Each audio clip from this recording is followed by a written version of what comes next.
Hi, everyone. Welcome to the Northern Kentucky Spotlight Podcast powered by CKREU. I'm your host, Sarah Brookbank. Today on the podcast, we are joined by Jane Herms, President and CEO of the Family Nurturing Center. She highlights that April is National Child Abuse Prevention Month, the work they're doing, and the events that they're hosting this month and into next month. Thank you to our podcast sponsors, CKREU, Google, and Amazon advertising experts. Now let's go hear from that sponsor, meet our members of the week, and I will be back with Jane. Ranking on Google Search and Maps is easy to understand, but hard to do. It requires constant effort and attention, uploading new photos, responding to Google reviews, writing weekly posts, and checking suggested updates. Google listing optimization takes experience and time, and there are no shortcuts. CKREU gives your Google My Business account the steady, consistent attention it needs to be effective, optimizing, updating, and expanding critical content every single week. From local retail stores to large regional networks, CKREU generates content, establishes benchmarks, and creates dramatic, measurable increases in engagement. So what can CKREU do for your business? More calls, more clicks, more clients.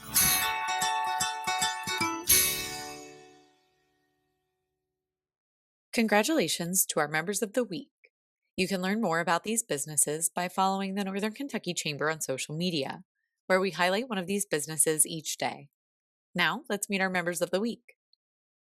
Embassy Suites by Hilton, Cincinnati River Center, located along the banks of the Ohio River, provides immaculate views of the Cincinnati skyline and historic Roebling Bridge. James Knoll Law focuses on helping rather than judging and is dedicated to serving you and addressing your needs. The IKEA Florence Plan and Order Point with Pickup will allow customers to ship products to the Florence location for pickup and meet with IKEA workers to plan new home design products. Gallery 506, located in Ellesmere, invites you to a unique menu in an industrial setting located in a quaint town just 20 minutes from downtown. One Digital, founded 25 years ago as an employee benefits firm for small businesses, has grown into a full-service global leader for businesses of all sizes.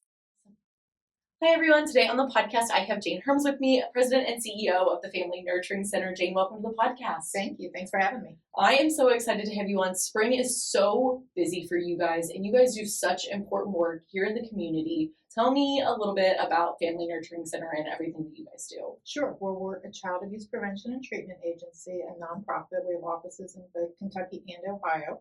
So we serve the whole region, and we provide free services to about 10,000 people a year. Yeah, that is a lot of people. That is a lot of stuff. Tell us a little bit about that range of services. Sure. We have prevention, education, and treatment services. So on the prevention side, we go into schools. We teach kids how to recognize and report child abuse. We teach them about body safety. We know that parents feel really comfortable talking to their kids about stranger danger, but the truth is 90% of the time, the abuser is somebody that the child knows and trusts. So it's really important to teach kids directly and empower them with knowledge about how to tell a safe, trusted adult.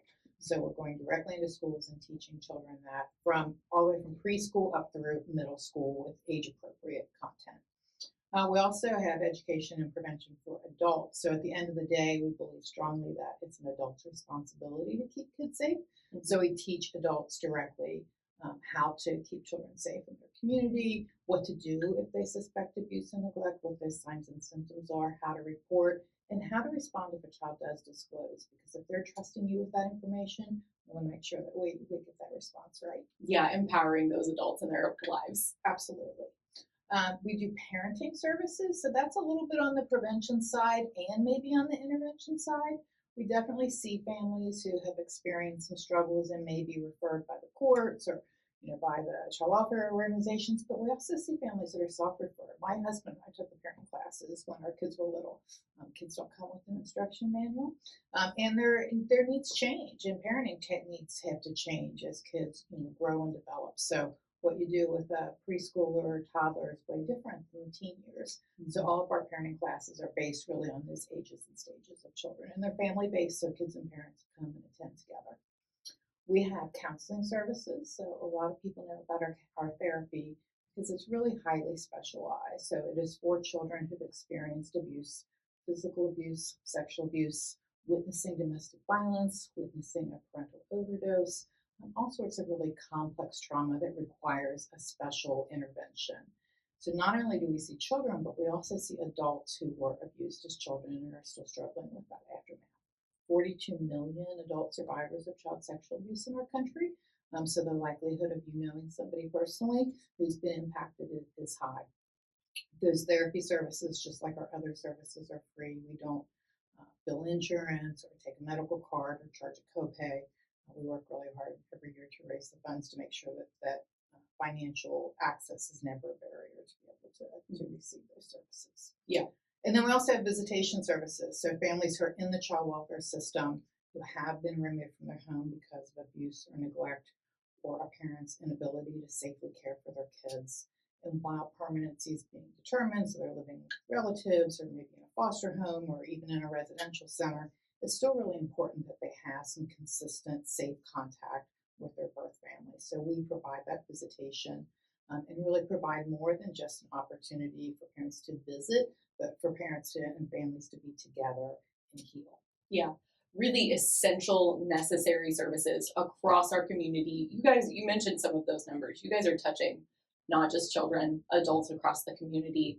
One of the things that you guys say is that you help end this cycle of abuse. Tell me a little bit about that. Sure, we know that abuse is cyclical, and we know that abuse really thrives on a culture of silence.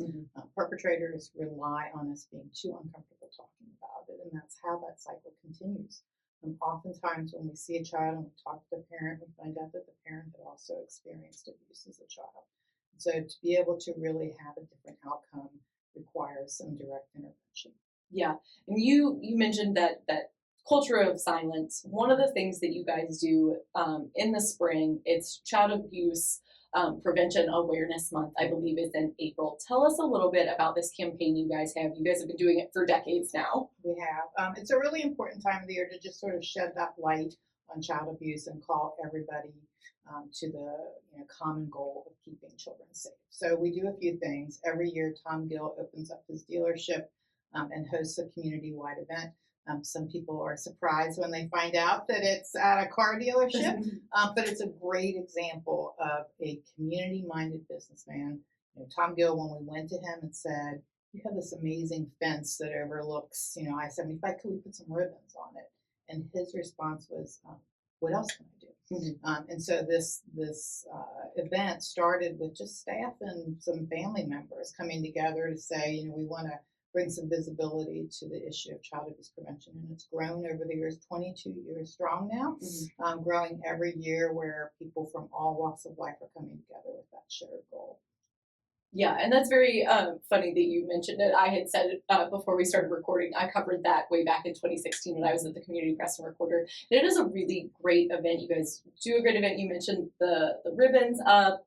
It is really great to see the community kind of coming together and really trying to push more awareness about this. What do you think is like the biggest benefit to pushing community awareness? I think it shows that it's not just somebody else's responsibility to take care of kids. I mean, sometimes we think that, that's the child welfare agency or that's family nurturing center, or maybe the school should be doing it. It's really a time when we say we all have a role to play. So whether it's government, the faith community, the business community, social workers, teachers, parents, we're all coming together to say we all have a role to play in the cycle of child abuse. Yes.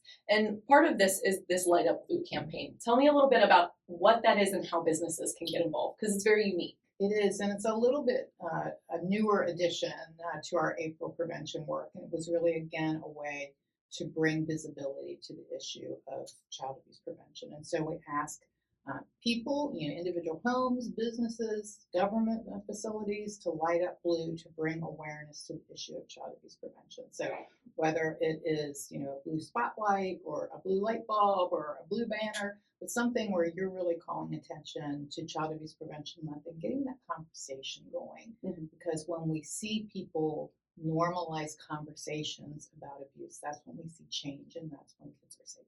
Yeah, very important stuff just to raise that awareness. And then outside of April, in May, you guys have your biggest fundraiser of the year, Prom for a Purpose. Tell me a little bit about that. Sure.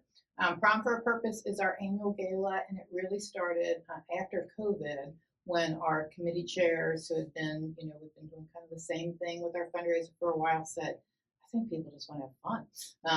We need to kind of get people back together. We had, switched to virtual events like lots of organizations in the community. And so we really just wanted to have people come back and, what's more fun than a prom? So it's a chance to either relive your glory days or to redo them if you didn't have such a great time. So it's a lot of fun because we see people dressed throughout the decades. You'll see people in their Madonna gear, and in their 50s and 60s prom. We had a board member who said, "This is my same prom date 40 years later." That I took to the prom as a high schooler, and now we've been married all these years. We see people that come in jeans, and so it's really anything goes, but it's really coming together for that fun time. One of the biggest silent auctions in the region that you can imagine. Great bands and music and dancing, and then we have a prom court this year, so we have some local celebrities that are working together and trying to compete and raise money in advance to be able to help our cause and make sure our services remain free. Mm-hmm. I love that. So date, location, time, tickets. May 15th. At Turfway Park, so at 7 p.m. And it's a great time. You can call our agency or go to our website, www.familynurture.org, to be able to get tickets. And we hope to see you there. Yeah, that sounds like a great event. I am a sucker for a silent auction. Do not let me loose in front of a silent auction at any cost. My husband has learned his lesson over the years. But when you think about this event, you said it's kind of newer. What makes you the most excited about this event? It's people that really just come together from, again, all walks of life with that common goal of wanting to do something to help the community, to help kids, and to have a nice time doing it. We have a brief speaker this year. It is Miss Kentucky. If you're not familiar with her story, she actually lived in her car, was in multiple foster homes throughout her childhood, so it's a cause that's near and dear to her. And it's, again, just a kind of a really tangible way that you can come and help people that still have a good time doing it. Yeah, well, that sounds like a really exciting event. Like she said, May 15th for those of you interested in attending. And one of the other things I wanted to bring up, you guys have a new location, you guys have a new building. It's really an exciting time for you guys. Tell us a little bit about everything that went into that and what you guys are looking forward to in the future in this new space. Yeah, so the first time in our 46-year history that we've owned a building, so it's really rewarding to me. We have very humble beginnings. We started in a volunteer's home and then graduated to a church basement. When I started with the agency, we were above a restaurant. Mm-hmm. And so over the years, we keep finding a new space, finding a little bit bigger space, but always leasing or renting that space. And so for the first time, we purchased a building off of Thomas More Parkway. We're starting the renovation for that next month and hope to move in October. So we're actively, obviously, fundraising for that. But it's really more than bricks and mortar. What it really is an opportunity to expand services. We regularly have a waiting list of 60 to 90 kids that are waiting for counseling services. We are out of space in our current facility. And so this gives us the opportunity not just to have a nice, pretty building, but to really expand services and to create a place of significance and belonging and healing for kids and families. Yeah, and that is such an essential part of that healing journey, I think, is knowing that you guys are able to create a safe space. I know we talk about that all the time. I know there are so many different nonprofits and different organizations here in the greater Cincinnati area doing incredible work. And, it just speaks to the breadth of experience and all of the work that you guys have done that you're able to expand and hopefully find some more ways to serve your community. And one of the things I do want to ask on that, you said you guys are currently fundraising to be able to do those renovations. How can businesses get involved? How can people in the community support you guys? So many ways. So, the easiest way is talking about it. So, letting your employees know, letting the community know about the importance, because it's really not even just for the community. Again, we have employees who are still living with the impact of abuse and neglect, and so being able to be responsive to your own staff and make sure that they have the services that they need. But you can also volunteer. We're always looking for groups who will come in and do projects, and I think this new building will open up more of those opportunities. It's been harder as we've rented space, so there'll be a lot more opportunities for that. And then you can sponsor a room. We'll be replacing furniture. We'll be, we're fundraising to be able to cover the cost, not just of the renovation of the building, but also to the expanded services to make sure that we keep those services free. So call us. We'd love to give you a tour, show you what's in store for the community and take that next step. Yeah, and that's such great information. Jane, it has been so great to have you on and really talk about this and highlight all the things that you guys are doing. Is there anything I didn't ask that you want to make sure our viewers and our listeners know about today? Tell somebody, talk to other people about what you heard today. Don't keep the silence going. So call us if we can help, and then call us if you want to help. There are opportunities on both sides. Yes. Well, Jane, thank you so much for coming on the podcast today. It was great to have you. Thank you. Thank you to our Investors Circle members.